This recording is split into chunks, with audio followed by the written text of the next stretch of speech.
Hello guys, আজকে আমরা চলে এসেছি একটা নতুন ভিডিও নিয়ে, যেখানে আমাদের দিদি ভাইয়ের অফিসের হিন্দুস্তানের একটা প্রোগ্রাম ছিল, যেটা অ্যারেঞ্জ হয়েছিল রবীন্দ্র সরোবর নজরুল মঞ্চ। তো আমরা বড়নগর মেট্রো করে আমি, মা, জয়, দিদি ভাই, মেজদিমা, মাম্মাম, আমরা সবাই মিলে মেট্রো থেকে নেমে চলে গেলাম নজরুল মঞ্চ। নতুন মঞ্চে ঢুকতেই আমরা এখানে দেখতে পাচ্ছি স্ন্যাক্সে পেয়ে গেলাম ফুচকা এবং তার সাথে পপকর্ন এবং অনেক গেমস, যেখানে মৌমিতা গেম খেলছে দেখতেই পাচ্ছেন।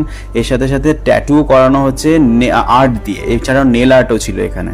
এছাড়াও বাচ্চাদের চড়ার রাইডস ছিল, যেমন মিকি মাউস। মেইন কোর্সে আমাদের খাওয়ানো হয়েছিল আরসালানের মাটন বিরিয়ানি আর মাটন চাপ। তারপরে আমরা খেয়ে নিলাম আমুলের ফেস্ট আইসক্রিম, যেটা দিদিভাইদের অফিসেই বানানো হয়।